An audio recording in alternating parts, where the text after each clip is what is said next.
Welcome to the Library of Babel, audiobooks. Please do not forget to subscribe and like. Part 6. A Tale of Two Cities. Charles Dickens. Chapter 20. A Plea. When the newly married pair came home, the first person who appeared, to offer his congratulations, was Sidney Carton. They had not been at home many hours, when he presented himself. He was not improved in habits, or in looks, or in manner, but there was a certain rugged air of fidelity about him, which was new to the observation of Charles Darnay. He watched his opportunity of taking Darnay aside into a window, and of speaking to him when no one overheard. "Mr. Darnay," said Carton, "I wish we might be friends." "We are already friends, I hope." "You are good enough to say so, as a fashion of speech, but I don't mean any fashion of speech. Indeed, when I say I wish we might be friends, I scarcely mean quite that, either." Charles Darnay, as was natural, asked him, in all good humor and good fellowship, what he did mean. "Upon my life," said Carton, smiling, "I find that easier to comprehend in my own mind, than to convey to yours. However, let me try. You remember a certain famous occasion when I was more drunk than usual? I remember a certain famous occasion when you forced me to confess that you had been drinking. I remember it too. The curse of those occasions is heavy upon me, for I always remember them. I hope it may be taken into account one day, when all days are at an end for me. Don't be alarmed, I am not going to preach. I am not at all alarmed. Earnestness in you, is anything but alarm to me." "Ah," said Carton, with a careless wave of his hand, as if he waved that away. "On the drunken occasion in question, one of a large number, as you know, I was insufferable about liking you, and not liking you. I wish you would forget it." "I forgot it long ago." Fashion of speech again. "But, Mr. Darnay, oblivion is not so easy to me, as you represent it to be to you. I have by no means forgotten it, and a light answer does not help me to forget it." "If it was a light answer," returned Darnay, "I beg your forgiveness for it. I had no other object than to turn a slight thing, which, to my surprise, seems to trouble you too much, aside. I declare to you, on the faith of a gentleman, that I have long dismissed it from my mind." "Good heaven, what was there to dismiss? Have I had nothing more important to remember, in the great service you rendered me that day?" "As to the great service," said Carton, "I am bound to avow to you, when you speak of it in that way, that it was mere professional claptrap. I don't know that I cared what became of you, when I rendered it. Mind. I say when I rendered it, I am speaking of the past." "You make light of the obligation," returned Darnay, "but I will not quarrel with your light answer. Genuine truth, Mr. Darnay, trust me. I have gone aside from my purpose, I was speaking about our being friends. Now, you know me, you know I am incapable of all the higher and better flights of men. If you doubt it, ask Stryver, and he'll tell you so. I prefer to form my own opinion, without the aid of his. Well. At any rate you know me as a dissolute dog, who has never done any good, and never will. I don't know that you never will.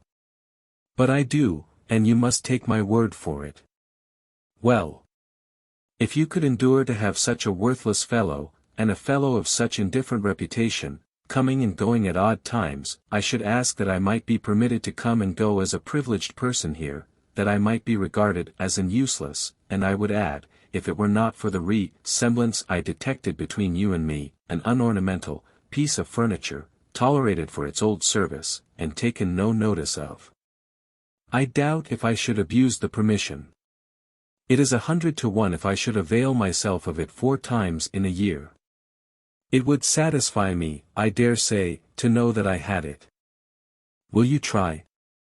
That is another way of saying that I am placed on the footing I have indicated. I thank you, Darnay.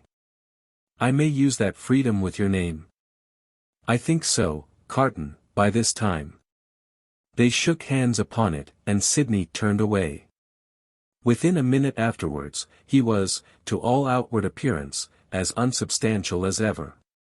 When he was gone, and in the course of an evening passed with Miss Pross, the doctor, and Mr. Lorry, Charles Darnay made some mention of this conversation in general terms, and spoke of Sidney Carton as a problem of carelessness and recklessness.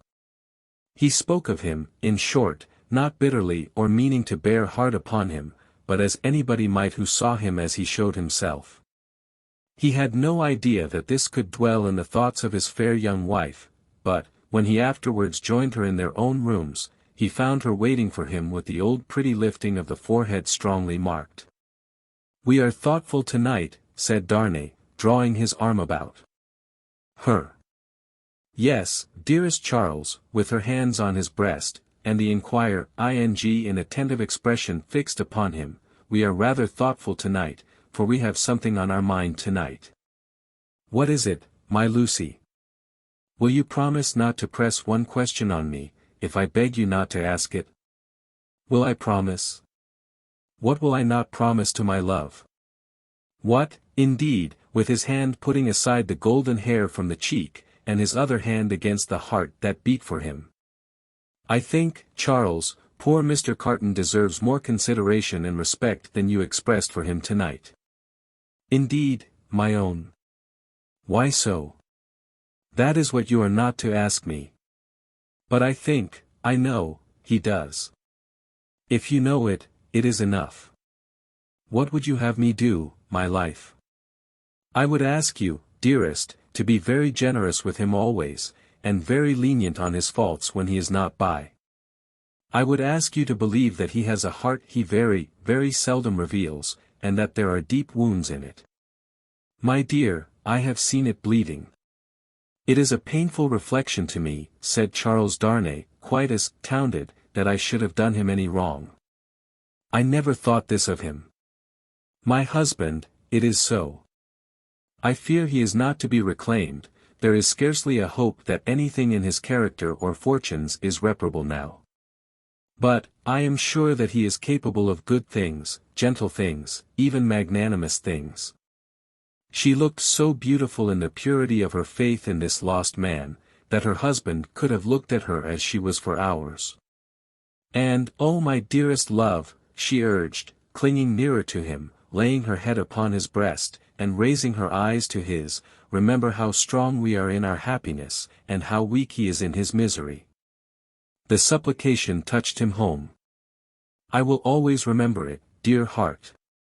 I will remember it as long as I live." He bent over the golden head, and put the rosy lips to his, and folded her in his arms.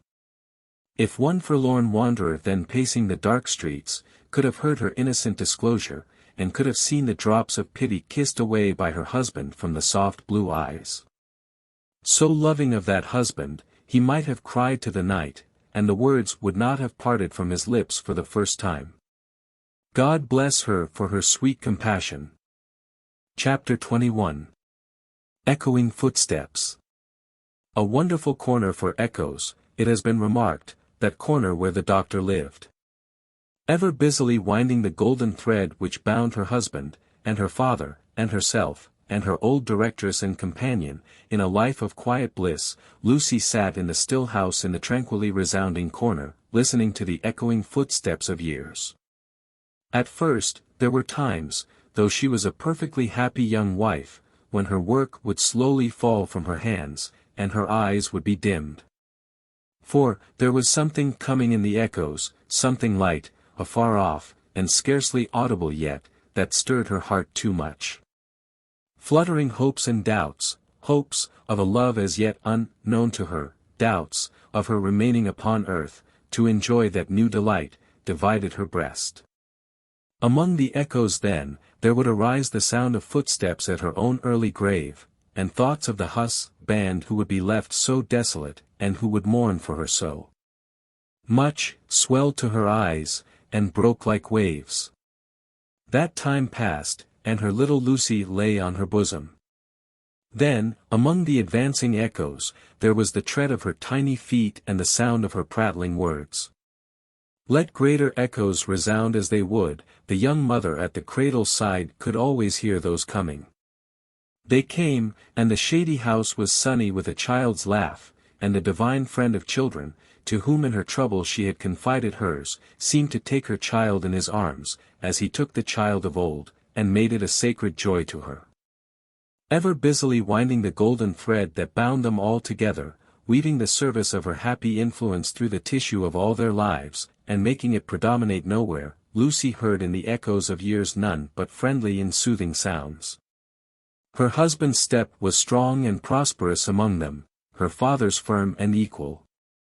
Lo, Miss Pross, in harness of string, awakening the echoes, as an unruly charger, whip-corrected, snorting and pawing the earth under the plane tree in the garden.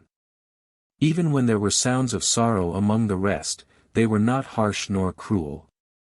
Even when golden hair, like her own, lay in a halo on a pillow round the worn face of a little boy, and he said, with a radiant smile, "Dear Papa and Mamma, I am very sorry to leave you both, and to leave my pretty sister, but I am called, and I must go." Those were not tears all of agony that wetted his young mother's cheek, as the spirit departed from her embrace that had been entrusted to it.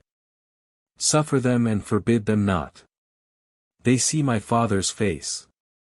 O Father, blessed words." Thus, the rustling of an angel's wings got blended with the other echoes, and they were not wholly of earth, but had in them that breath of heaven. Sighs of the winds that blew over a little garden tomb were mingled with them also, and both were audible to Lucy, in a hushed murmur, like the breathing of a summer sea asleep upon a sandy shore, as the little Lucy, comically studious at the task of the morning, or dressing a doll at her mother's footstool, chattered in the tongues of the two cities that were blended in her life. The echoes rarely answered to the actual tread of Sidney Carton. Some half-dozen times a year, at most, he claimed his privilege of calm, and uninvited, and would sit among them through the evening, as he had once done often. He never came there heated with wine. And one other thing regarding him was whispered in the echoes, which has been whispered by all true echoes for ages and ages. No man ever really loved a woman, lost her, and knew her with a blameless though an unchanged mind, when she was a wife and a mother, but her children had a strange sympathy with him, an instinctive delicacy of pity for him. What fine hidden sensibilities are touched in such a case, no echoes tell, but it is so, and it was so here. Carton was the first stranger to whom little Lucy held out her chubby arms, and he kept his place with her as she grew. The little boy had spoken of him, almost at the last. "Poor Carton. Kiss him for me." Mr. Stryver shouldered his way through the law, like some great engine forcing itself through turbid water, and dragged his useful friend in his wake, like a boat towed astern. As the boat so favoured is usually in a rough plight, and mostly under water, so, Sidney had a swamped life of it.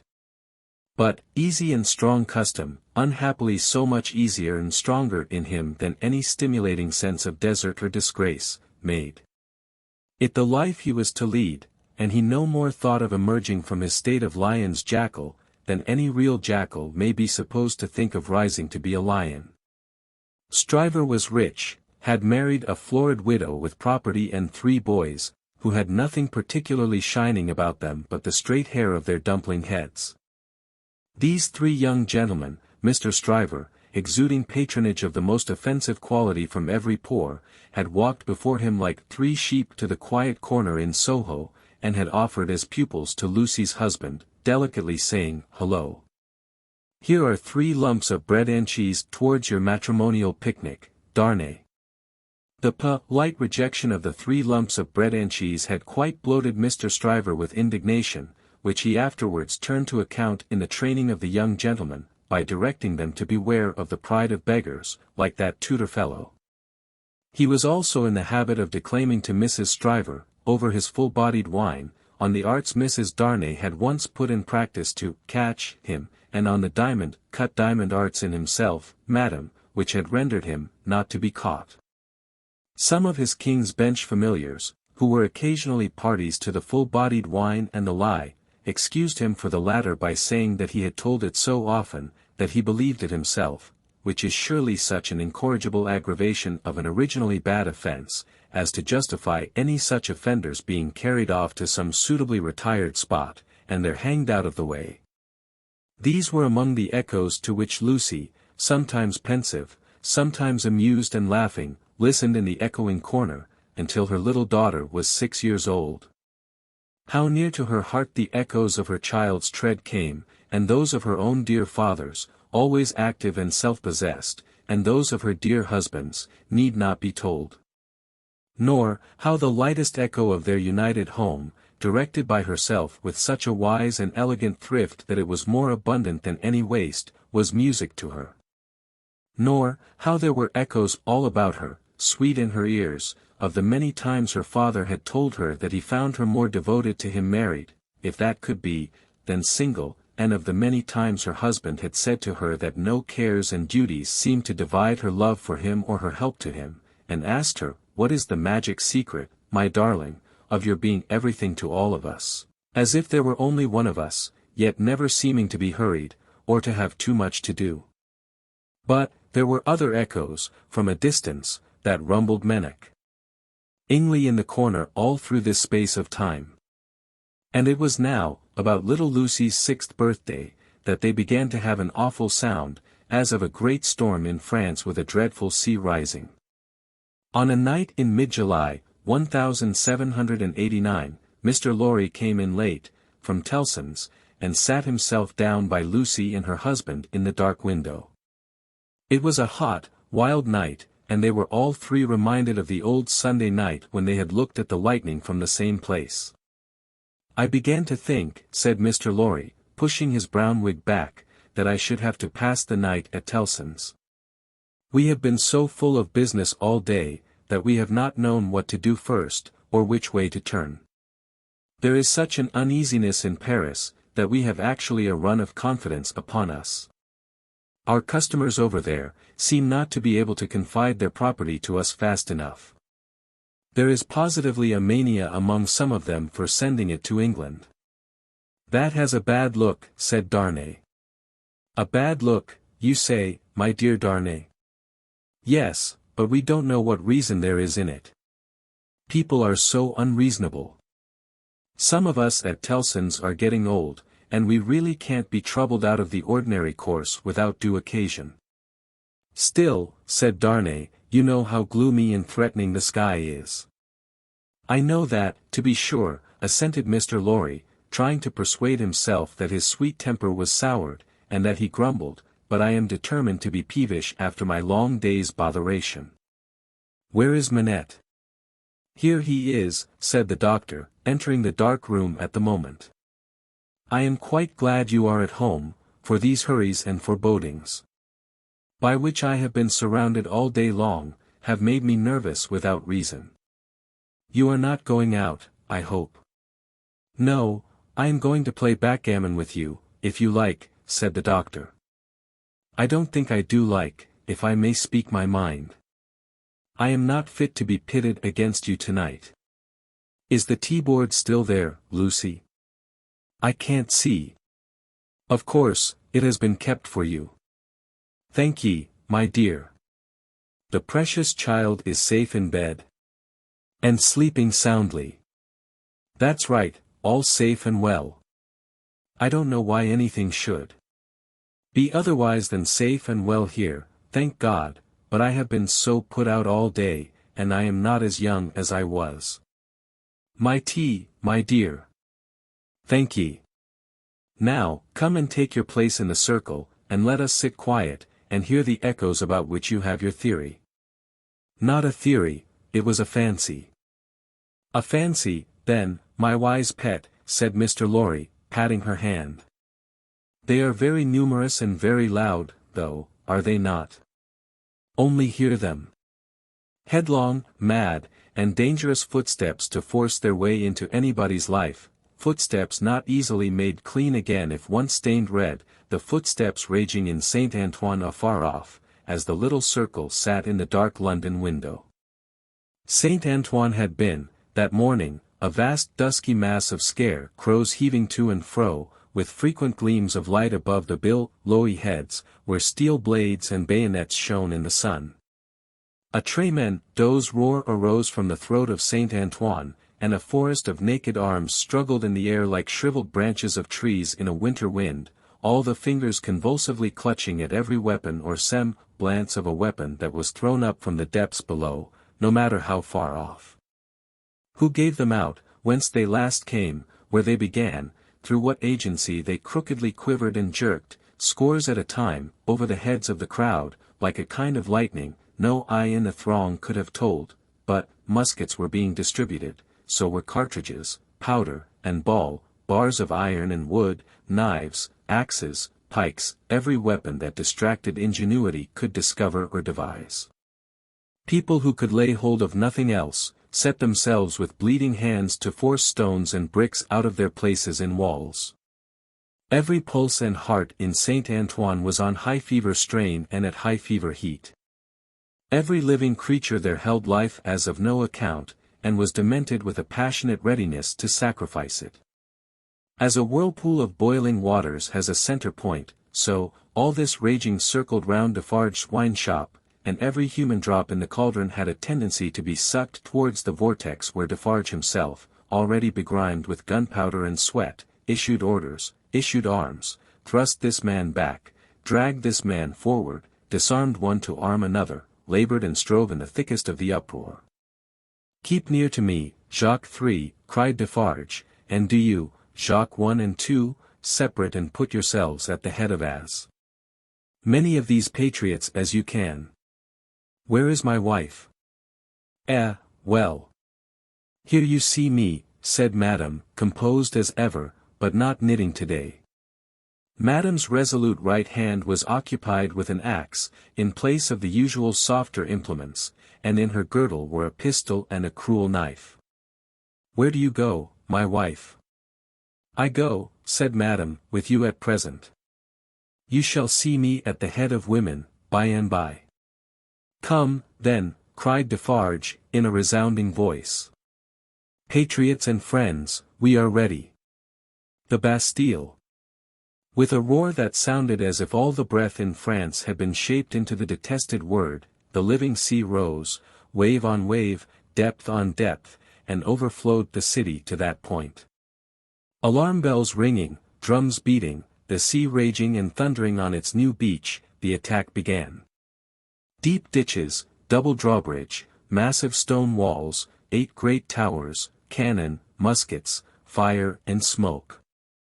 Through the fire and through the smoke, in the fire and in the smoke, for the sea cast him up against a cannon, and on the instant he became a cannoneer. Defarge of the wine shop worked like a manful soldier, 2 fierce hours.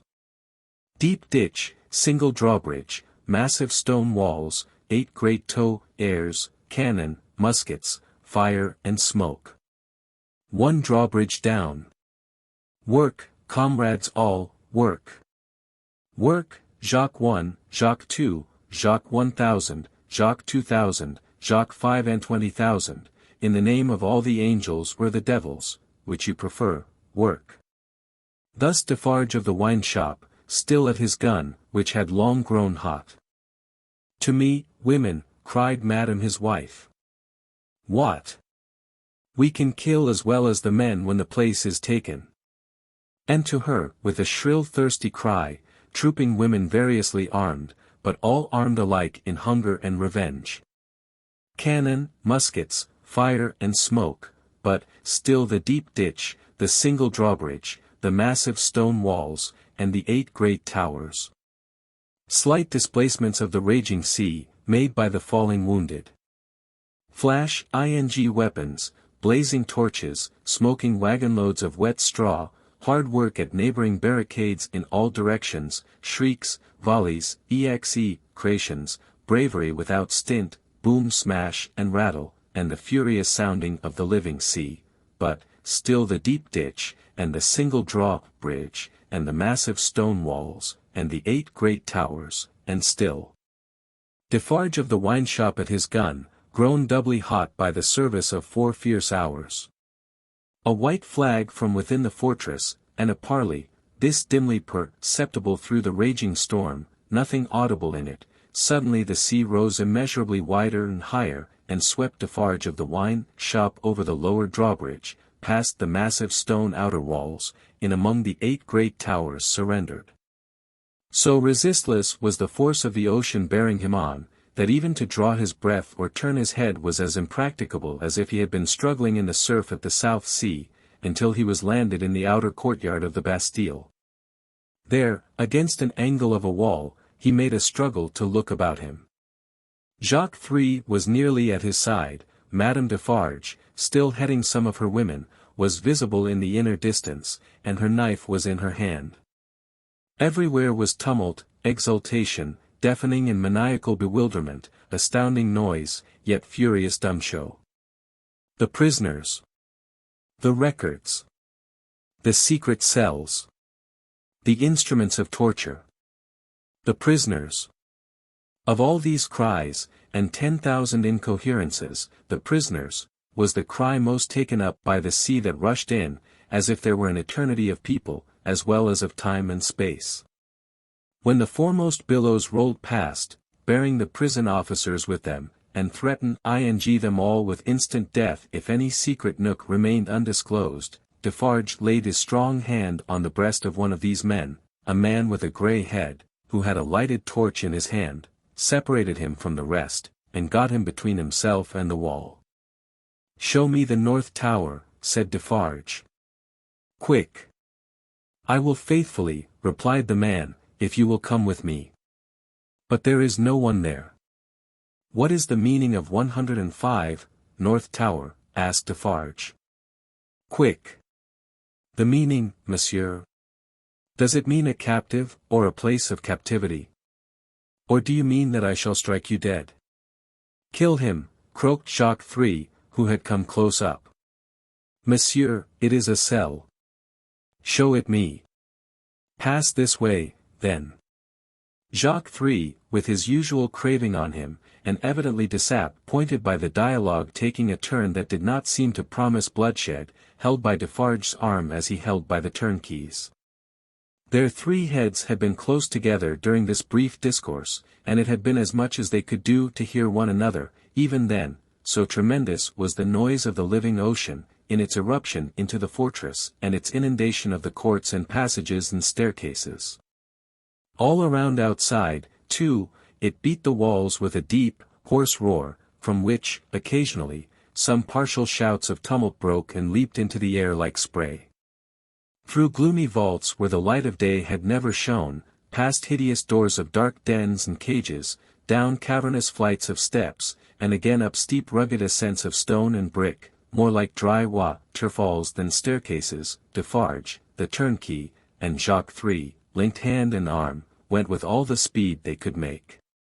Here and there, especially at first, the inundation started on them and swept by, but when they had done descending, and were winding and climbing up a tower, they were alone.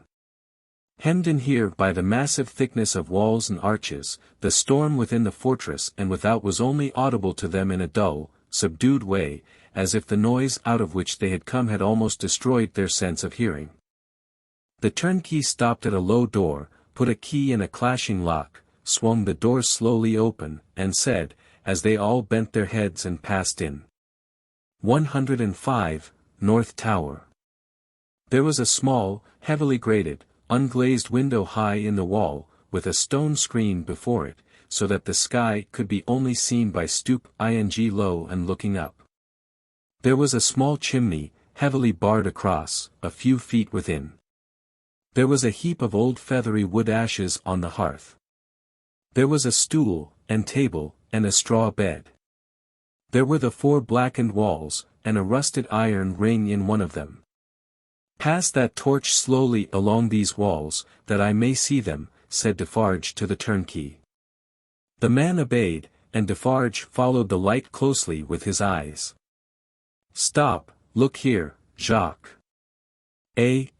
Croaked Jacques III, as he read greedily. "Alexander Manette," said Defarge in his ear, following the letters with his swart forefinger, deeply ingrained with gunpowder. "And here he wrote, a poor physician. And it was he, without doubt, who scratched a calendar on this stone. What is that in your hand? A crowbar. Give it me. He had still the linstock of his gun in his own hand. He made a sudden exchange of the two instruments, and turning on the worm-eaten stool and table, beat them to pieces in a few blows. Hold the light higher, he said, wrathfully, to the turnkey. Look among those fragments with care, Jacques. And see. Here is my knife, throwing it to him, rip open that bed, and search the straw. Hold the light higher, you. With a menacing look at the turnkey he crawled upon the hearth, and, peering up the chimney, struck and prized at its sides with the crowbar, and worked at the iron grating across it. In a few minutes, some mortar and dust came dropping down, which he averted his face to avoid, and in it, and in the old wood ashes, and in a crevice in the chimney into which his weapon had slipped or wrought itself, he groped with a cautious touch. Nothing in the wood, and nothing in the straw, Jacques. Nothing. Let us collect them together, in the middle of the cell. So. Light them, you. The turnkey fired the little pile, which blazed high and hot. Stoop ing again to come out at the low arched door, they left it burning, and retraced their way to the courtyard, seeming to recover their sense of hearing as they came down, until they were in the raging flood once more. They found it surging and tossing, in quest of Defarge himself. Saint Antoine was clamorous to have its wine-shop keeper foremost in the guard upon the governor who had defended the Bastille and shot the people. Otherwise, the governor would not be marched to the Hôtel de Ville for judgment. Otherwise, the governor would escape, and the People's blood, suddenly of some value, after many years of worthlessness, be unavenged. In the howling universe of passion and contention that seemed to encompass this grim old officer conspicuous in his grey coat and red decoration, there was but one quite steady figure, and that was a woman's. See, there is my husband, she cried, pointing him out. See Defarge. She stood immovable close to the grim old officer, and remained immovable close to him, through the streets, as Defarge and the rest bore him along, remained immovable close to him when he was got near his destination, and began to be struck at from behind, remained immovable close to him when the long-gathering rain of stabs and blows fell heavy, was so close to him when he dropped dead under it, that, suddenly animated, she put her foot upon his neck, and, with her cruel knife, long ready, hewed off his head. The hour was come, when Saint Antoine was to execute his horrible idea of hoisting up men for lamps to show what he could be and do. Saint Antoine's blood was up, and the blood of tyranny and domination by the iron hand was down on the steps of the Hôtel de Ville where the governor's body lay, down on the sole of the shoe of Madame Defarge where she had trodden on the body to steady it for mutilation. Lower the lamp yonder, cried Saint Antoine, after gloire ing round for a new means of death, here is one of his soldiers to be left on guard. The swinging sentinel was posted, and the sea rushed on. The sea of black and threatening waters, and of destructive upheave ing of wave against wave, whose depths were yet unfathomed and whose forces were yet unknown. The remorseless sea of turbulently swaying shapes, voices of vengeance, and faces hardened in the furnaces of suffering until the touch of pity could make no mark on them. But, in the ocean of faces where every fierce and furious expression was in vivid life, there were two groups of faces, each 7 in number, so fixedly contrasting with the rest, that never did sea roll which bore more memorable wrecks with it. 7 faces of prisoners, suddenly released by the storm that had burst their tomb, were carried high overhead, all scared, all lost, all wondering and amazed, as if the last day were come, and those who rejoiced around them were lost spirits. Other 7 faces there were, carried higher, 7 dead faces, whose drooping eyelids and half-seen eyes awaited the last day. Impassive faces, yet with a suspended, not an abolished, expression on them, faces, rather, in a fearful pause, as having yet to raise the dropped lids of the eyes, and bear witness with the bloodless lips, thou didst it. 7 prisoners released, 7 gory heads on pikes, the keys of the accursed fortress of the 8 strong towers, some discovered letters and other memorials of prisoners of old time, long dead of broken hearts. Such, and such, like, the loudly echoing footsteps of Saint Antoine es, court through the Paris streets in mid-July, 1789. Now, heaven defeat the fancy of Lucy Darnay, and keep these feet far out of her life.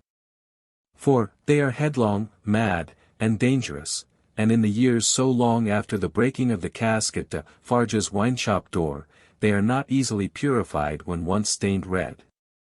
Chapter 22. The sea still rises. Haggard Saint Antoine had had only one exultant week, in which to soften his modicum of hard and bitter bread to such extent as he could, with the relish of fraternal embraces and congratulations, when Madame Defarge sat at her counter, as usual, presiding over the customers. Madame Defarge wore no rose in her head, for the great brotherhood of spies had become, even in one short week, extremely chary of trusting themselves to the saint's mercies. The lamps across his streets had a portentously elastic swing with them. Madame Defarge, with her arms folded, sat in the morning light and heat, contemplating the wine-shop and the street. In both, there were several knots of loungers, squalid and miserable, but now with a manifest sense of power enthroned on their distress. The raggedest nightcap, awry on the wretchedest head, had this crooked significance in it: I know how hard it has grown for me, the wearer of this, to support life in myself, but do you know how easy it has grown for me, the wearer of this, to destroy life in you? Every lean bare arm, that had been without work before, had this work always ready for it now, that it could strike. The fingers of the knitting women were vicious, with the experience that they could tear. There was a change in the appearance of Saint Antoine. The image had been hammering into this for hundreds of years, and the last finishing blows had told mightily on the expression. Madame Defarge sat observing it, with such suppressed approval as was to be desired in the leader of the Saint Antoine women. One of her sisterhood knitted beside her. The short, rather plump wife of a starved grocer, and the mother of 2 children withal, this lieutenant had already earned the complimentary name of the Vengeance. "Hark," said the Vengeance. "Listen, then. Who comes?" As if a train of powder laid from the outermost bound of Saint Antoine Quarter to the wine-shop door, had been suddenly fired, a fast, spreading murmur came rushing along. "It is Defarge," said Madame. "Silence, patriots." Defarge came in breathless, pulled off a red cap he wore, and looked around him. "Listen, everywhere," said Madame again. "Listen to him." Defarge stood, panting, against a background of eager eyes and open mouths, formed outside the door. All those within the wine-shop had sprung to their feet. "Say then, my husband. What is it?" "News from the other world." "How, then?" cried Madame, contemptuously. "The other world? Does everybody here recall old Foulon, who told the famished Ple that they might eat grass, and who died, and went to hell? Everybody, from all throats. The news is of him. He is among us. Among us, from the universal throat again. And dead? Not dead. He feared us so much, and with reason, that he caused himself to be represented as dead, and had a grand mock funeral. But they have found him alive, hiding in the country, and have brought him in. I have seen him but now, on his way to the Hôtel de Ville, a prisoner. I have said that he had reason to fear us. Say all. Had he reason? Wretched old sinner of more than 60 years and 10, if he had never known it yet, he would have known it in his heart of hearts if he could have heard the answering cry. A moment of profound silence followed. Defarge and his wife looked steadfastly at one another. The Vengeance stooped, and the jar of a drum was heard as she moved it at her feet behind the counter. "Patriots," said Defarge, in a determined voice, "are we ready?"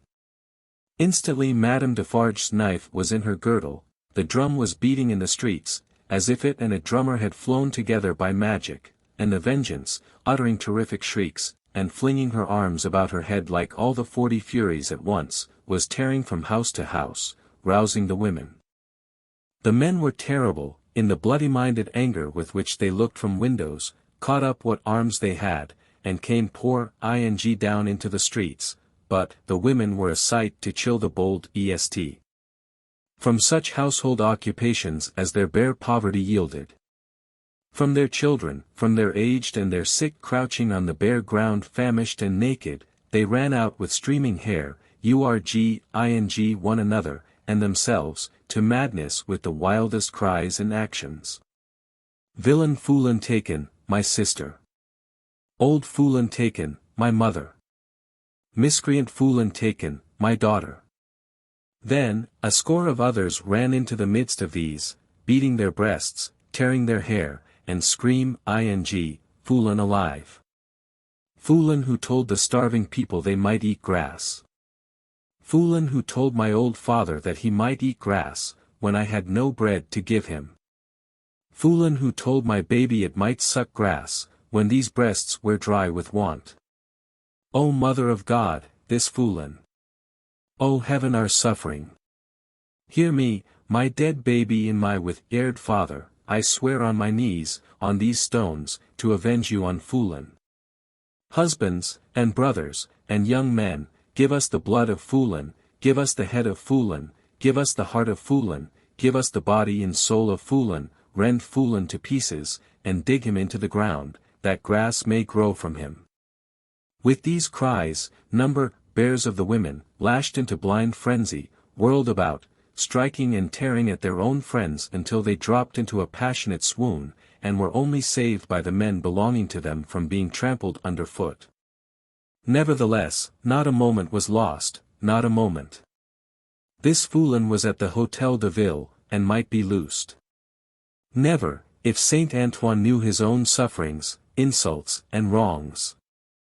Armed men and women flocked out of the quarter so fast, and drew even these last dregs after them with such a force of suction, that within a quarter of an hour there was not a human creature in Saint Antoine's bosom but a few old crones and the wailing children. No. They were all by that time choking the hall of examination where this old man, ugly and wicked, was, and overflowing into the adjacent open space and streets. The Defarges, husband and wife, the Vengeance, and Jacques III, were in the first press, and at no great distance from him in the hall. See, cried Madame, pointing with her knife. See the old villain bound with ropes. That was well done to tie a bunch of grass upon his back. Ha, ha. That was well done. Let him eat it now. Madame put her knife under her arm, and clapped her hands as at a play. The people immediately behind Madame Defarge, explaining the cause of her satisfaction to those behind them, and those again explain to others, and those to others, the neighboring streets resounded with the clapping of hands.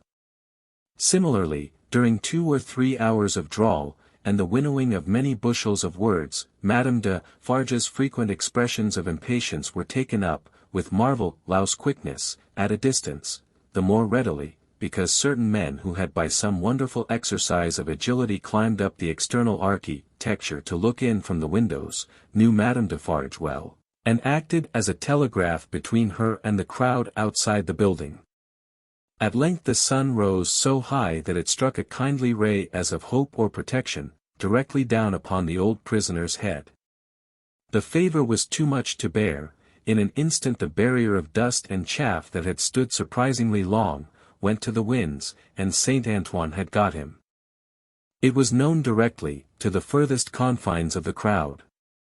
Defarge had but sprung over a railing and a table, and folded the miserable wretch in a deadly embrace. Madame Defarge had but followed and turned her hand in one of the ropes with which he was tied. The Vengeance and Jacques III were not yet up with them, and the men at the windows had not yet swooped into the hall, like birds of prey from their high perches, when the cry seemed to go up, all over the city, "Bring him out! Bring him to the lamp. Down, and up, and head foremost on the steps of the building, now, on his knees, now, on his feet, now, on his back, dragged, and struck at, and stifled by the bunches of grass and straw that were thrust into his face by hundreds of hands, torn, bruised, panting, bleeding, yet always entreating and beseeching for mercy, now full of vehement agony of action, with a small clear space about him as the people drew one another back that they might see, now, a log of dead wood drawn through a forest of legs. He was hauled to the nearest street corner where one of the fatal lamps swung, and there Madame Defarge let him go, as a cat might have done to a mouse, and silently and composedly looked at him while they made ready, and while he besought her, the women passionately screeching at him all the time, and the men sternly calling out to have him killed with grass in his mouth. Once, he went aloft, and the rope broke, and they caught him shrieking. Twice, he went aloft, and the rope broke, and they caught him shrieking. Then, the rope was merciful, and held him, and his head was soon upon a pike, with grass enough in the mouth for all Saint Antoine to dance at the sight of. Nor was this the end of the day's bad work, for Saint Antoine so shouted and danced his angry blood up, that it boiled again, on hearing.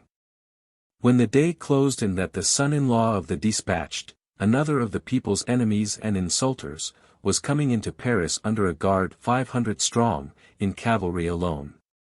Saint Antoine wrote his crimes on flaring sheets of paper, seized him, would have torn him out of the breast of an army to bear Fool and company, set his head and heart on pikes, and carried the 3 spoils of the day, in wolf procession through the streets. Not before dark night did the men and women come back to the children, wailing and breadless. Then, the miserable bakers' shops were beset by long files of them, patiently waiting to buy bad bread, and while they waited with stomachs faint and empty, they beguiled the time by embracing one another on the triumphs of the day, and achieving them again in gossip. Gradually, these strings of ragged people shortened and frayed away, and then poor lights began to shine in high windows, and slender fires were made in the streets, at which neighbors cooked in common, afterward supping at their doors. Scanty and insufficient suppers those, and innocent of meat, as of most other sauce to wretched bread. Yet, human fellowship infused some nourishment into the flinty viands, and struck some sparks of cheerfulness out of them. Fathers and mothers who had had their full share in the worst of the day, played gently with their meagre children, and lovers, with such a world around them and before them, loved and hoped. It was almost morning, when Defarge's wine shop parted with its last knot of customers, and Monsieur Defarge said to Madame his wife, in husky tones, while fastening the door, "At last it is come, my dear." "Eh well," returned Madame. "Almost." Saint Antoine slept, the Defarges slept, even the Vengeance slept with her starved grocer, and the drum was at rest. The drums was the only voice in Saint Antoine that blood and hurry had not changed. The Vengeance, as custodian of the drum, could have wakened him up and had the same speech out of him as before the Bastille fell, or old Foulon was seized, not so with the hoarse tones of the men and women in Saint Antoine's bosom. Chapter 23. Fire rises. There was a change on the village where the fountain fell, and where the mender of roads went forth daily to hammer out of the stones on the highway such morsels of bread as might serve for patches to hold his poor ignorant soul and his poor reduced body together. The prison on the crag was not so dominant as of yore. There were soldiers to guard it, but not many. There were officers to guard the soldiers, but not one of them knew what his men would do, beyond this, that it would probably not be what he was ordered. Far and wide lay a ruined country, yielding nothing but desolation. Every green leaf, every blade of grass and blade of grain, was as shriveled and poor as the miserable people. Everything was bowed down, dejected, oppressed, and broken. Habitations, fences, domesticated and immortals, men, women, children, and the soil that bore them, all worn out. Monseigneur, often a most worthy individual gentleman, was a nocturnal blessing, gave a chivalrous tone to things, was a polite example of luxurious and shining fief, and a great deal more to equal purpose, nev, earthless, Monseigneur as a class had, somehow or other, brought things to this.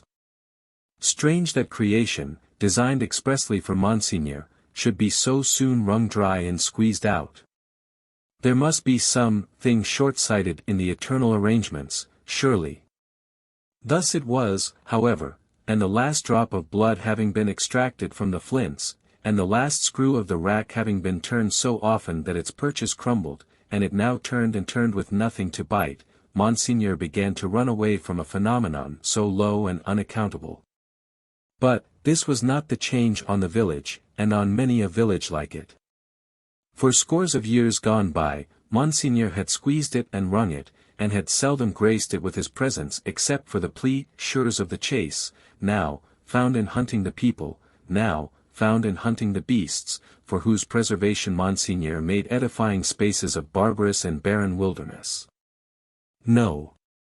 The change consisted in the appearance of strange faces of low caste, rather than in the disappearance of the high caste, chiseled, and otherwise beautified and beautifying features of Monseigneur. For, in these times, as the mender of roads worked, solitary, in the dust, not often troubling himself to reflect that dust he was and to dust he must return, being for the most part too much occupied in thinking how little he had for supper and how much more he would eat if he had it, in these times, as he raised his eyes from his lonely labor, and viewed the prospect, he would see some rough figure approaching on foot, the like of which was once a rarity in those parts, but was now a frequent presence. As it advanced, the mender of roads would discern without surprise, that it was a shaggy-haired man, of almost barbarian aspect, tall, in wooden shoes that were clumsy even to the eyes of a mender of roads, grim, rough, swart, steeped in the mud and dust of many highways, dank with the marshy moisture of many low grounds, sprinkled with the thorns and leaves and moss of many byways through woods. Such a man came upon him, like a ghost, at noon in the July weather, as he sat on his heap of stones under a bank, taking such shelter as he could get from a shower of hail. The man looked at him, looked at the village in the hollow, at the mill, and at the prison on the crag. When he had identified these objects in what benighted mind he had, he said, in a dialect that was just intelligible, "How goes it, Jacques?" "All well, Jacques." "Touch then." They joined hands, and the man sat down on the heap of stones. "No dinner?" "Nothing but supper now," said the mender of roads, with a hungry face. "It is the fashion," growled the man. "I meet no dinner anywhere." He took out a blackened pipe, filled it, lighted it with flint and steel, pulled at it until it was in a bright glow, then, suddenly held it from him and dropped something into it from between his finger and thumb, that blazed and went out in a puff of smoke. "Touch then." It was the turn of the mender of roads to say it this time, after observing these operations. They again joined hands. "Tonight," said the mender of roads. "Tonight," said the man, putting the pipe in his mouth. "Where?" "Here." He and the mender of roads sat on the heap of stones looking silently at one another, with the hail driving in between them like a pygmy charge of bayonets, until the sky began to clear over the village. "Show me," said the traveller then, moving to the brow of the hill. "See," returned the mender of roads, with extended finger. "You go down here, and straight through the street, and past the fountain, to the devil with all that," interrupted the other, rolling his eye over the landscape. "I go through no streets and past no fountains." "Well. Well. About 2 leagues beyond the summit of that hill above the village." "Good. When do you cease to work?" "At sunset." "Will you wake me, before departing?" "I have walked 2 nights without resting." "Let me finish my pipe, and I shall sleep like a child." "Will you wake me?" "Surely." The wayfarer smoked his pipe out, put it in his breast, slipped off his great wooden shoes, and lay down on his back on the heap of stones. He was fast asleep directly. As the road mender plied his dusty labor, and the hail clouds, rolling away, revealed bright bars and streaks of sky which were responded to by silver gleams upon the landscape, the little man, who wore a red cap now, in place of his blue one, seemed fascinated by the figure on the heap of stones. His eyes were so often turned towards it, that he used his tools mechanically, and, one would have said, to very poor account. The bronze face, the shaggy black hair and beard, the coarse woolen red cap, the rough medley dress of homespun stuff and hairy skins of beasts, the powerful frame attenuated by spare living, and the sullen and desperate compression of the lips in sleep, inspired the mender of roads with awe. The traveler had traveled far, and his feet were footsore, and his ankles chafed and bleeding. His great shoes, stuffed with leaves and grass, had been heavy to drag over the many long leagues, and his clothes were chafed into holes, as he himself was into sores. Stooping down beside him, the road mender tried to get a peep at secret weapons in his breast or where not, but, in vain, for he slept with his arms crossed upon him, and said as resolutely as his lips. Fortified towns with their stockades, guard-houses, gates, trenches, and drawbridges, seemed to the mender of roads, to be so much air as against this figure.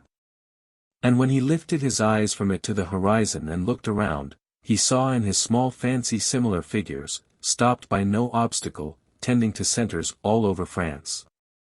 The man slept on, indifferent to showers of hail and intervals of brightness, to sunshine on his face and shadow, to the paltering lumps of dull ice on his body and the diamonds into which the sun changed them, until the sun was low in the west, and the sky was glowing. Then, the mender of roads having got his tools together and all things ready to go down into the village, roused him. "Good," said the sleeper, rising on his elbow. 2 leagues beyond the summit of the hill. About. Good. The mender of roads went home, with the dust going on before him according to the set of the wind, and was soon at the fountain, squeezing himself in among the lean kine brought there to drink and appearing even to whisper to them in his whispering to all the village. When the village had taken its poor supper, it did not creep to bed, as it usually did, but came out of doors again, and remained there. A curious contagion of whispering was upon it, and also, when it gathered together at the fountain in the dark, another curious contagion of looking expectantly at the sky in one direction only. Monsieur Gabelle, chief functionary of the place, became uneasy, went out on his housetop alone, and looked in that direction too, glanced down from behind his chimneys at the darkening faces by the fountain below, and sent word to the sacristan who kept the keys of the church, that there might be need to ring the tocsin by and by. The night deepened. The trees environing the old chateau, keeping its solitary state apart, moved in a rising wind, as though they threatened the pile of building massive and dark in the gloom. Up the 2 terrace flights of steps the rain ran wildly, and beat at the great door, like a swift messenger rousing those within. Uneasy rushes of wind went through the hall, among the old spears and knives, and past lament, up the stairs, and shook the curtains of the bed where the last Marquise had slept.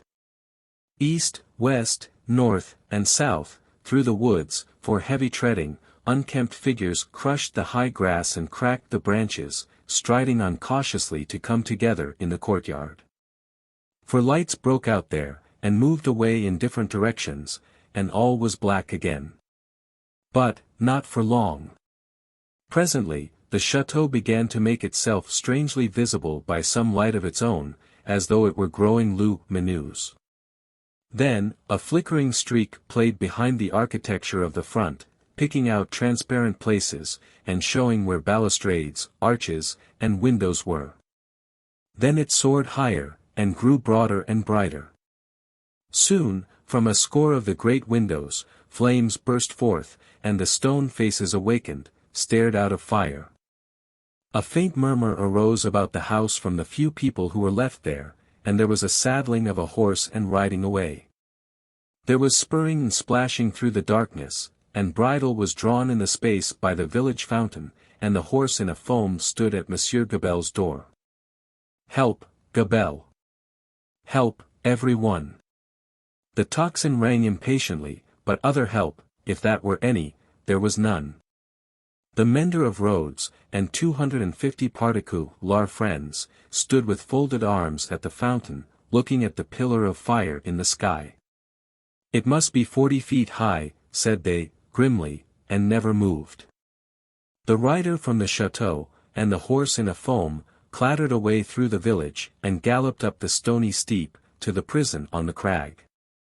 At the gate, a group of officers were looking at the fire, removed from them, a group of soldiers.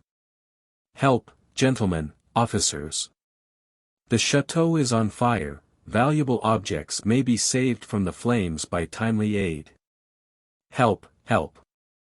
The officers looked towards the soldiers who looked at the fire, gave no orders, and answered, with shrugs and biting of lips, "It must burn." As the rider rattled down the hill again and through the street, the village was illuminating. The mender of roads, and the 250 particular friends, inspired as one man and woman by the idea of lighting up, had darted into their houses, and were putting candles in every dull little pane of glass. The general scarcity of everything, occasioned candles to be borrowed in a rather peremptory manner of Monsieur Gabelle, and in a moment of reluctance and hesitation on that functionary's part, the mender of roads, once so submissive to authority, had remarked that carriages were good to make bonfires with, and that post-horses would roast. The chateau was left to itself to flame and burn. In the roaring and raging of the conflagration, a red-hot wind, driving straight from the infernal regions, seemed to be blowing the edifice away. With the rising and falling of the blaze, the stone faces showed as if they were in torment. When great masses of stone and timber fell, the face with the two dints in the nose became obscured, anon struggled out of the smoke again, as if it were the face of the cruel marquis, burning at the stake and contending with the fire. The chateau burned, the nearest trees, laid hold of by the fire, scorched and shriveled, trees at a distance, fired by the 4 fierce figures, begirt the blazing edifice with a new forest of smoke. Molten lead and iron boiled in the marble basin of the fountain, the water ran dry, the extinguisher tops of the towers vanished like ice before the heat, and trickled down into 4 rugged wells of flame. Great rents and splits branched out in the solid walls, like crystallization, stupefied birds wheeled about and dropped into the furnace, for fierce figures trudged away, east, west, north, and south, along the night-enshrouded roads, guided by the beacon they had lighted, towards their next destination. The illuminated village had seized hold of the tocsin, and, abolishing the lawful ringer, rang for joy. Not only that, but the village, light-headed with famine, fire, and bell-ringing, and bethinking itself that Monsieur Gabelle had to do with the collection of rent and taxes, though it was but a small installment of taxes, and no rent at all, that Gabelle had got in those latter days, became impatient for an interview with him, and, surrounding his house, summoned him to come forth for personal conference. Whereupon, Monsieur Gabelle did heavily bar his door, and retire to hold counsel with himself. The result of that conference was, that Gabelle again withdrew himself to his housetop behind his stack of chimneys, this time resolved, if his door were broken in, he was a small southern man of retaliative temperament, to pitch himself head foremost over the parapet, and crush a man or two below. Probably, Monsieur Gabelle passed a long night up there, with the distant chateau for fire and candle, and the beating at his door, combined with the joy-ringing, for music, not to mention his having an ill-omened lamp slung across the road before his posting-house gate, which the village showed a lively inclination to displace in his favor. A trying suspense, to be passing a whole summer night on the brink of the black ocean, ready to take that plunge into it upon which Monsieur Gabelle had resolved. But, the friendly dawn appearing at last, and the rush candles of the village guttering out, the people happily dispersed, and Monsieur Gabelle came down bringing his life with him for that while. Within 100 miles, and in the light of other fires, there were other functionaries less fortunate, that night and other nights, whom the rising sun found hanging across once peaceful streets, where they had been born and bred, also, there were other villagers and townspeople less fortunate than the mender of roads and his fellows, upon whom the functionaries and soldiery turned with success, and whom they strung up in their turn. But, the fierce figures were steadily wending east, west, north, and south, be that as it would, and whosoever hung, fire burned. The altitude of the gallows that would turn to water and quench it, no functionary, by any stretch of mathematics, was able to calculate successfully. Chapter 24. Drawn to the Lodestone Rock. In such risings of fire and risings of sea, the firm earth shaken by the rushes of an angry ocean which had now no ebb, but was always on the flow, higher and higher, to the terror and wonder of the beholders on the shore, 3 years of tempest were consumed. 3 more birthdays of little Lucy had been woven by the golden thread into the peaceful tissue of the life of her home. Many a night and many a day had its inmates listened to the echoes in the corner, with hearts that failed them when they heard the thronging feet. For, the footsteps had become to their minds as the footsteps of a people, tumultuous under a red flag and with their country declared in danger, changed into wild beasts, by terrible enchantment long persisted in. Monseigneur, as a class, had dissociated himself from the phenomena of his not being appreciated, of his being so little wanted in France, as to incur considerable danger of receiving his dismissal from it, and this life together. Like the fabled rustic who raised the devil with infinite pains, and was so terrified at the sight of him that he could ask the enemy no question, but immediately fled, so, Monseigneur, after boldly reading the Lord's Prayer backwards for a great number of years, and performing many other potent spells for compelling the evil one, no sooner beheld him in his terrors than he took to his noble heels. The shining bull's eye of the court was gone, or it would have been the mark for a hurricane of national bullets. It had never been a good eye to see with, had long had the mote in it of Lucifer's pride, Sardana, Paulusa's luxury, and a mole's blindness, but it had dropped out and was gone. The court, from that exclusive inner circle to its outermost rotten ring of intrigue, corruption, and dissimulation, was all gone together. Royalty was gone, had been besieged in its palace and suspended, when the last tidings came over. The August of the year 1792 was come, and Monseigneur was by this time scattered far and wide. As was natural, the headquarters and great gathering place of Monseigneur, in London, was Tellson's Bank. Spirits are supposed to haunt the places where their bodies most resorted, and Monseigneur without a guinea haunted the spot where his guineas used to be. Moreover, it was the spot to which such French intelligence as was most to be relied upon, came quickest. Again, Tellson's was a munificent house, and tended great liberality to old customers who had fallen from their high estate. Again, those nobles who had seen the coming storm in time, and anticipating plunder or confiscation, had made provident remittances to Tellson's, were always to be heard of there by their needy brethren. To which it must be added that every newcomer from France reported himself and his tidings at Tellson's, almost as a matter of course. For such variety of reasons, Tellson's was at that time, as to French intelligence, a kind of high exchange, and this was so well known to the public, and the inquiries made there were in consequence so numerous, that Tellson sometimes wrote the latest news out in a line or so and posted it in the bank windows, for all who ran through Temple Bar to read. On a steaming, misty afternoon, Mr. Lorry sat at his desk, and Charles Darnay stood leaning on it, talking with him in a low voice. The penitential den once set apart for interviews with the House, was now the news exchange, and was filled to overflowing. It was within half an hour or so of the time of closing. But, although you are the youngest man that ever lived, said Charles Darnay, rather hesitating, I must still suggest to you. I understand. That I am too old, said Mr. Lorry. Unsettled weather, a long journey, uncertain means of traveling, a disorganized country, a city that may not be even safe for you. My dear Charles, said Mr. Lorry, with cheerful confidence, you touch some of the reasons for my going, not for my staying away. It is safe enough for me, nobody will care to interfere with an old fellow of heart upon fourscore when there are so many people there much better worth interfering with.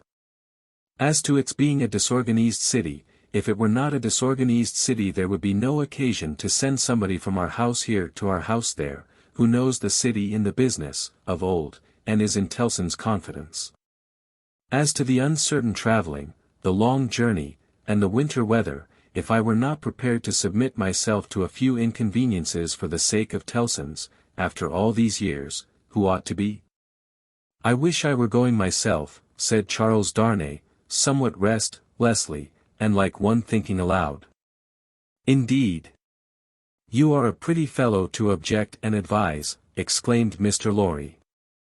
You wish you were going yourself? And you a Frenchman born? You are a wise counsellor. My dear Mr. Lorry, it is because I am a Frenchman born, that the thought, which I did not mean to utter here, however, has passed through my mind often. One cannot help thinking, having had some sympathy for the miserable people, and having abandoned something to them, he spoke here in his former thoughtful manner, that one might be listened to, and might have the power to persuade to some restraint. Only last night, after you had left us, when I was talking to Lucy. When you were talking to Lucy, Mr. Lorry repeated. Yes. I wonder you are not ashamed to mention the name of Lucy. Wishing you were going to France at this time of day. However, I am not going, said Charles Darnay, with a smile. It is more to the purpose that you say you are. And I am, in plain reality. The truth is, my dear Charles, Mr. Lorry glanced at the distant house, and lowered his voice, you can have no conception of the difficulty with which our business is transacted, and of the peril in which our books and papers over yonder are involved. The Lord above knows what the compromising consequences would be to numbers of people, if some of our documents were seized or destroyed, and they might be, at any time, you know, for who can say that Paris is not set afire today, or sacked tomorrow? Now, a judicious selection from these with the least possible delay, and the burying of them, or otherwise getting of them out of harm's way, is within the power, without loss of precious time, of scarcely any one but myself, if any one. And shall I hang back, when Tellson's knows this and says this, Tellson's, whose bread I have eaten these 60 years, because I am a little stiff about the joints? Why, I am a boy, sir, to half a dozen old codgers here. How I admire the gallantry of your youthful spirit, Mr. Lorry. Tut! Nonsense, sir, and, my dear Charles, said Mr. Lorry, blank. Ing at the house again, you are to remember, that getting things out of Paris at this present time, no matter what things, is next to an impossibility. Papers and precious matters were this very day brought to us here, I speak in strict confidence, it is not businesslike to whisper it, even to you, by the strangest bearers you can imagine, every one of whom had his head hanging on by a single hair as he passed the barriers. At an other time, our parcels would come and go, as easily as in business-like old England, but now, everything is stopped. And do you really go tonight? I really go tonight, for the case has become too pressing to admit of delay. And do you take no one with you? All sorts of people have been proposed to me, but I will have nothing to say to any of them. I intend to take Jerry. Jerry has been my bodyguard on Sunday nights for a long time past and I am used to him. Nobody will suspect Jerry of being anything but an English bulldog, or of having any design in his head but to fly at anybody who touches his master. I must say again that I heartily admire your gallantry and youthfulness. I must say again, nonsense, nonsense. When I have executed this little commission, I shall, perhaps, accept Tellson's proposal to retire and live at my ease. Time enough, then, to think about growing old. This dialogue had taken place at Mr. Lorry's usual desk, with Monseigneur swarming within a yard or two of it, boastful of what he would do to avenge himself on the rascal people before long. It was too much the way of Monseigneur under his reverses as a refugee, and it was much too much the way of native British orthodoxy, to talk of this terrible revolution as if it were the only harvest ever known under the skies that had not been sown, as if nothing had ever been done, or omitted to be done, that had led to it, as if observers of the wretched millions in France, and of the misused and perverted resources that should have made them prosperous, had not seen it inevitably coming years before, and had not in plain words recorded what they saw. Such vaporing, combined with the extravagant plots of Monseigneur for the restoration of a state of things that had utterly exhausted itself, and worn out heaven and earth as well as itself, was hard to be endured without some remonstrance by any sane man who knew the truth. And it was such vaporing all about his ears, like a troublesome confusion of blood in his own head, added to a latent uneasiness in his mind, which had already made Charles Darnay restless, and which still kept him so. Among the talkers, was Stryver, of the King's Bench Bar, far on his way to state promotion, and, therefore, loud on the theme, broaching to Monseigneur, his devices for blowing the people up and exterminate them from the face of the earth, and doing without them, and for accomplishing many similar objects akin in their nature to the abolition of eagles by sprinkling salt on the tails of the race.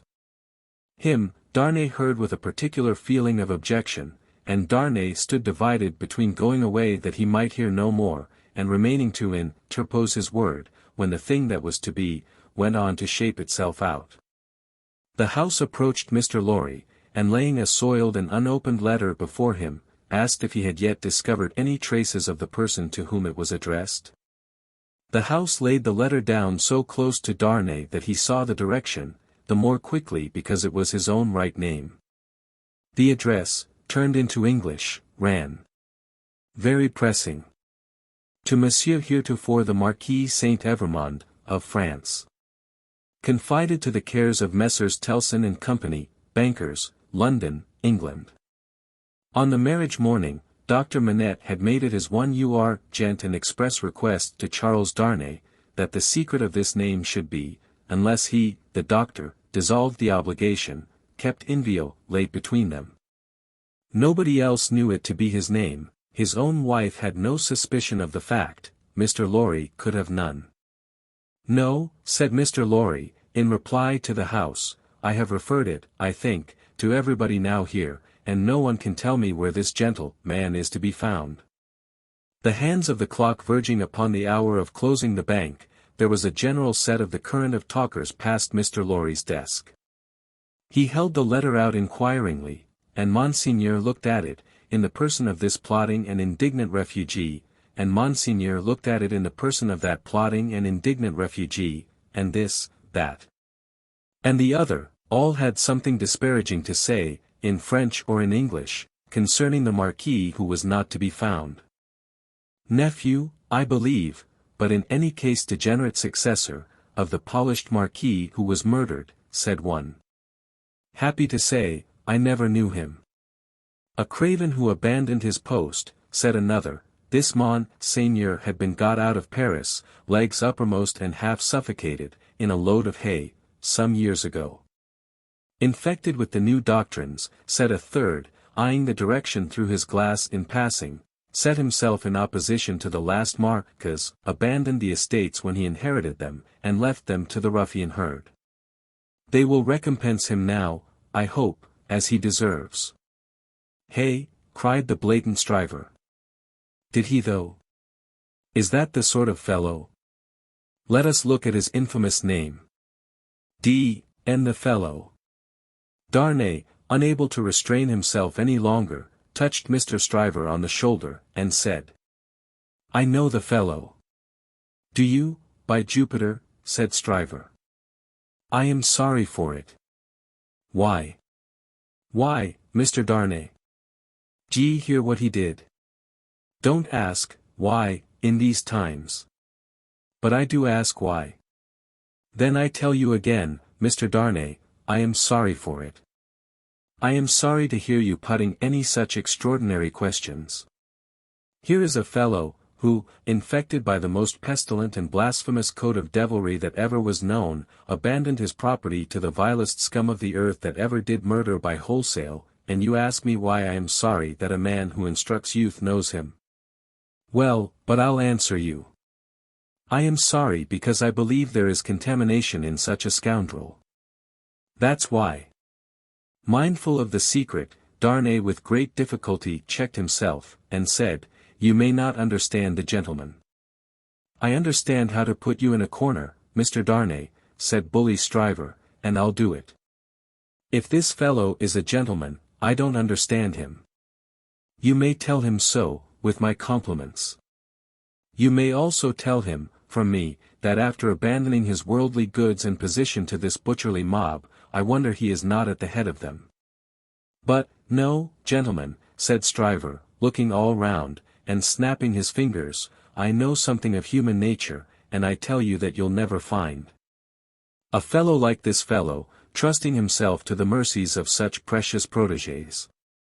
No, gentlemen, he'll always show them a clean pair of heels very early in the scuffle, and sneak away." With those words, and a final snap of his fingers, Mr. Stryver shouldered himself into Fleet Street, amidst the general approbation of his hearers. Mr. Lorry and Charles Darnay were left alone at the desk, in the general departure from the bank. "Will you take charge of the letter?" said Mr. Lorry. "You know where to deliver it?" "I do." "Will you undertake to explain, that we suppose it to have been addressed here, on the chance of our knowing where to forward it, and that it has been here some time?" "I will do so." "Do you start for Paris from here?" "From here, at 8. I will come back, to see you off." Very ill at ease with himself, and with Stryver and most other men, Darnay made the best of his way into the quiet of the Temple, opened the letter, and read it. These were its contents. Prison of the Abbaye, Paris. June 21, 1792. Monsieur heretofore the Marquis. After having long been in danger of my life at the hands of the village, I have been seized, with great violence and indignity, and brought a long journey on foot to Paris. On the road I have suffered a great deal. Nor is that all, my house has been destroyed, razed to the ground.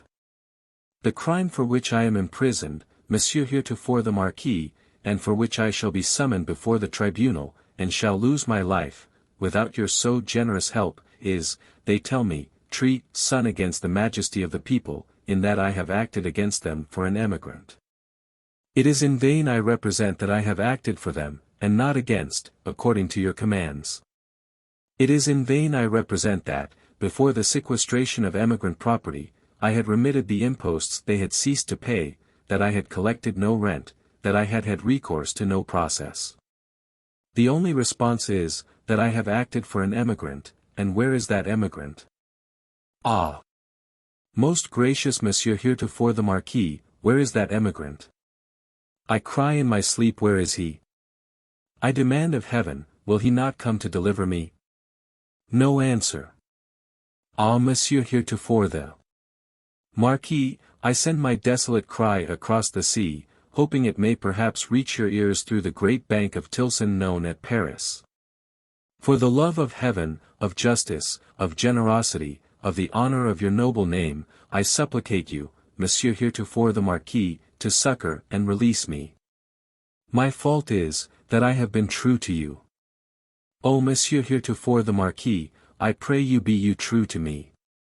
From this prison here of horror, whence I every hour tend nearer and nearer to destruction, I send you, Monsieur heretofore the Marquis, the assurance of my dolorous and unhappy service.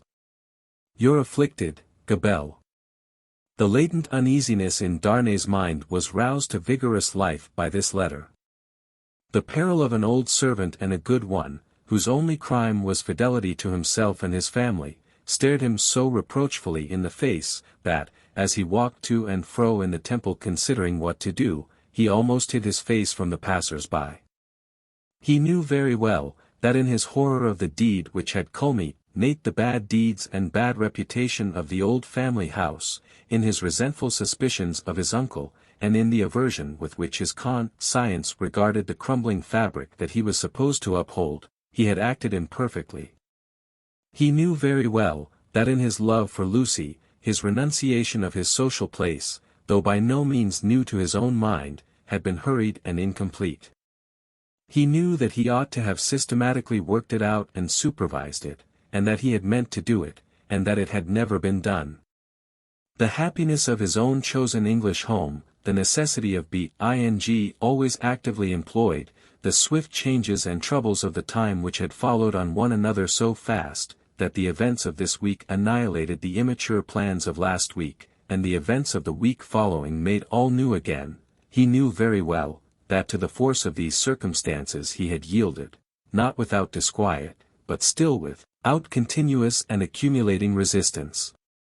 That he had watched the times for a time of action, and that they had shifted and struggled until the time had gone by, and the nobility were trooping from France by every highway and byway, and their property was in course of confiscation and destruction, and their very names were blotting out, was as well known to himself as it could be to any new authority in France that might impeach him for it. But, he had oppressed no man, he had imprisoned no man, he was so far from having harshly exacted payment of his dues, that he had relinquished them of his own will, thrown himself on a world with no favor in it, won his own private place there, and earned his own bread.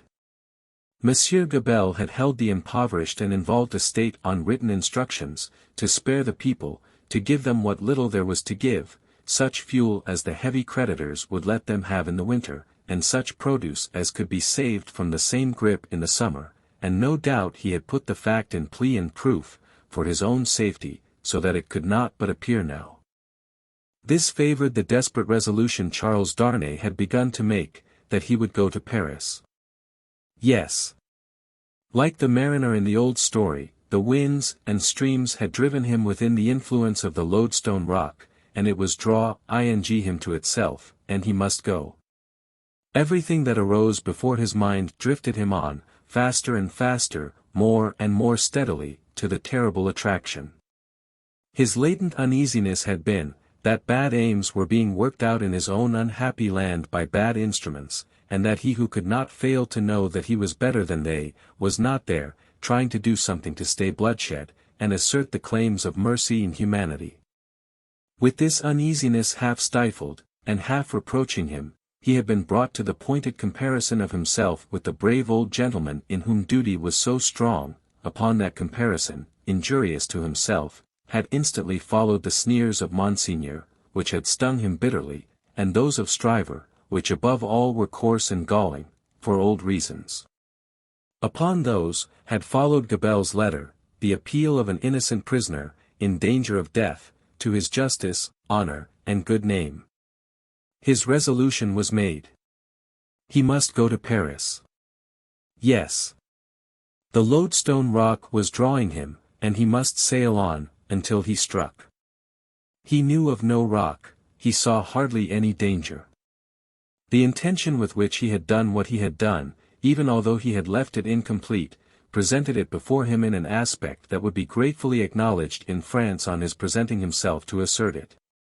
Then, that glorious vision of doing good, which is so often the sanguine mirage of so many good minds, arose before him, and he even saw himself in the illusion with some influence to guide this raging revolution that was running so fearfully wild.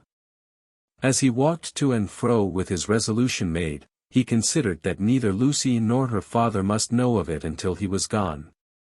Lucy should be spared the pain of separation, and her father, always reluctant to turn his thoughts towards the dangerous ground of old, should come to the knowledge of the step, as a step taken, and not in the balance of suspense and doubt.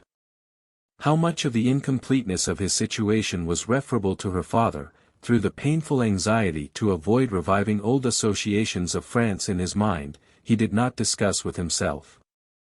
But, that circumstance too, had had its influence in his course. He walked to and fro, with thoughts very busy, until it was time to return to Tellson's and take leave of Mr. Lorry.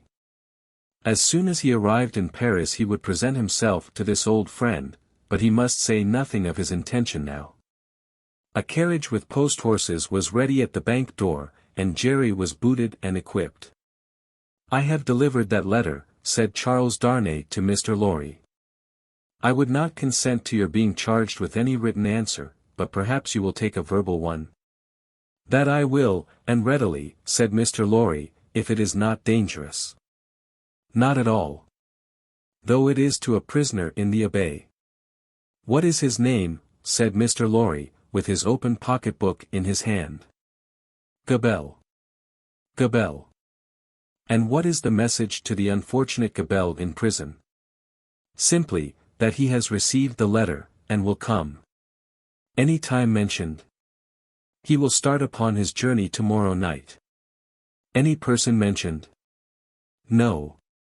He helped Mr. Lorry to wrap himself in a number of coats and cloaks, and went out with him from the warm atmosphere of the old bank, into the misty air of Fleet Street. My love to Lucy, and to little Lucy, said Mr. Lorry at parting, and take precious care of them till I come back. Charles Darnay shook his head and doubtfully smiled, as the carriage rolled away. That night, it was the 14th of August, he sat up late, and wrote 2 fervent letters.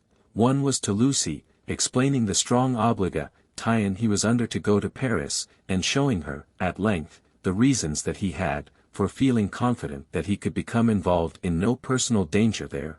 The other was to the doctor, confiding Lucy and their dear child to his care, and dwelling on the same topics with the strongest assurances.